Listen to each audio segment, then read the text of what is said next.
Video games are a form of art. It takes serious dedication from all aspects to make a game truly a masterpiece. We can talk about its visual representation and the technology behind it, hundreds of thousands of lines of engine code, but today we're going to focus on one aspect that can immerse you in your gaming experience: the power of words, intonation, and hearing, voice acting, specifically the actor behind it. Without proper voice acting, our games would feel bland, flat, and lifeless. In short, the impact of voice acting is greater than you might think. Hi guys, it's me, Mr. Sass. Here are the 10 most iconic in-game character voices in video game history. Let's start at number 10 with Zeratul from StarCraft, 1998, voiced by Jack Ritchell. Man, where do I begin with this legend? His captivating and mysterious portrayal of Zeratul really kept me immersed in the Protoss' campaign back then. He perfectly captured the essence of a mysterious alien voice fighting for the good side from the shadows. Despite the fact that, of course, game developers used voice mixing technology, his raw performance still resonates through my cheap headset. Even the new voice actor for Zeratul in StarCraft II, Fred Tatasciore, praised Ritchell, saying that he truly captured the spirit of this 600-something-year-old Knight Templar. For those of you who haven't played the original StarCraft back in the '98, listen to this. I do this for ire. So be it.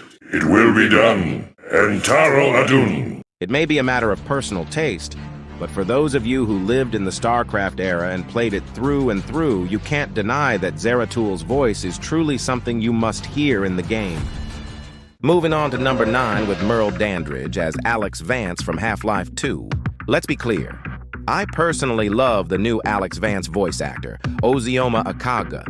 She did a splendid job delivering a believable character in the latest Half-Life installment.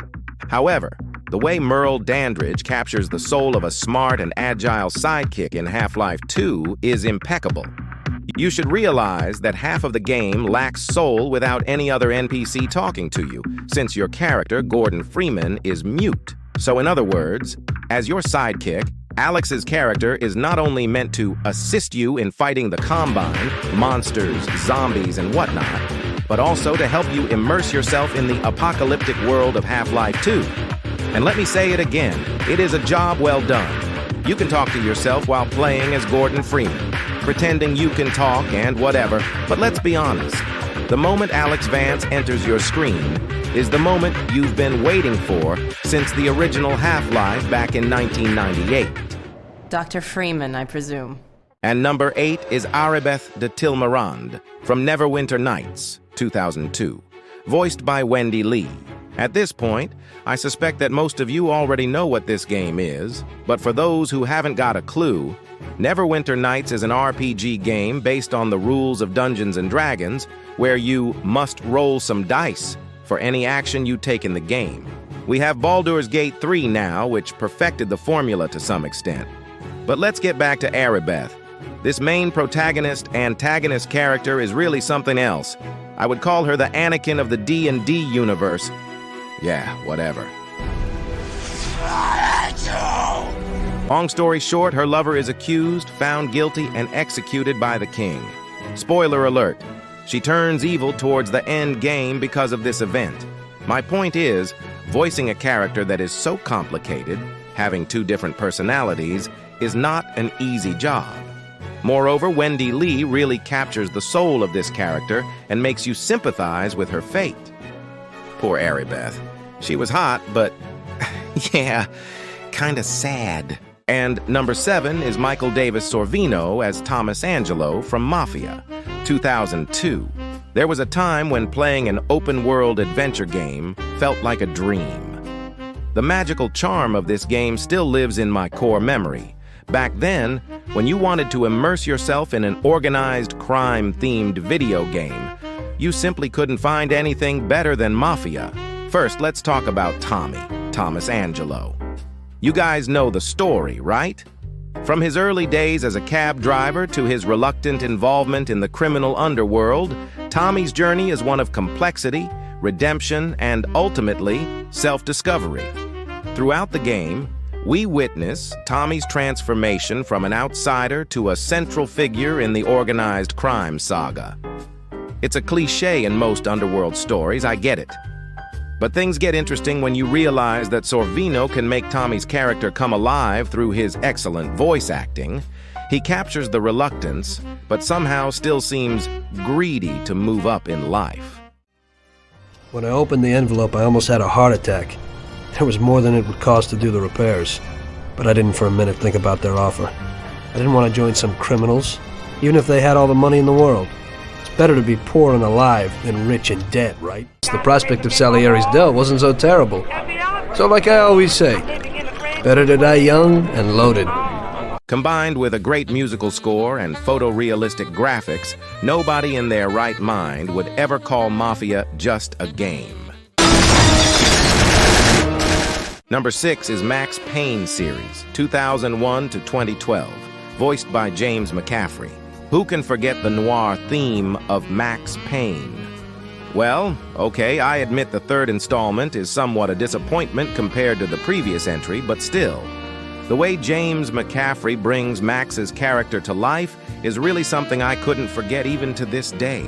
His dark tone of voice really captures the hopelessness, the sadness, the simpness. Oh, yeah, Mona. I digress, sorry. Back to Max.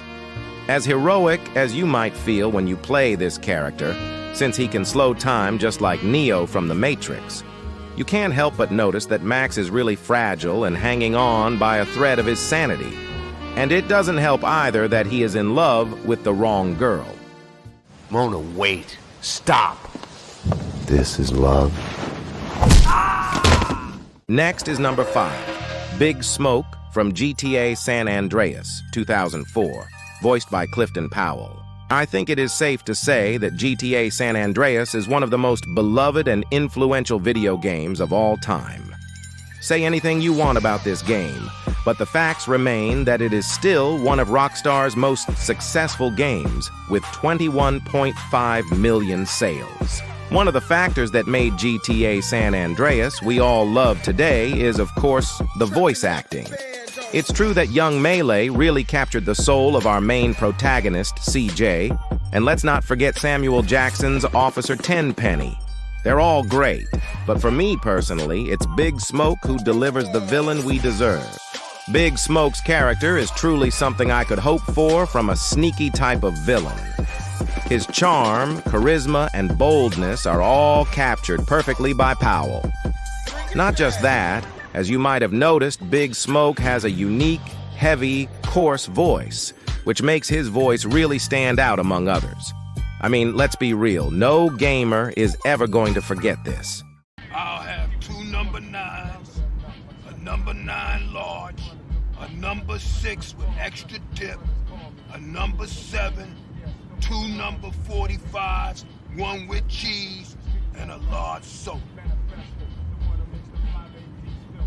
And number 4 is Doug Cockle as the legendary Witcher, Geralt of Rivia, from the Witcher series, 2007 to 2015. Considering all the achievements CDPR gained from this game, I don't think we even need to introduce Geralt anymore. Yes, we all know how clunky the first Witcher game is, then it got better in the second one, and finally we have the third and the best Witcher game we all cherish. One thing I should mention is that from the first The Witcher game in 2007 to The Wild Hunt in 2015, Doug Cockle is the same actor who voiced Geralt of Rivia. I can't even think of any other voice actor who can achieve the same level of raspiness and coarseness as Doug did for our Geralt.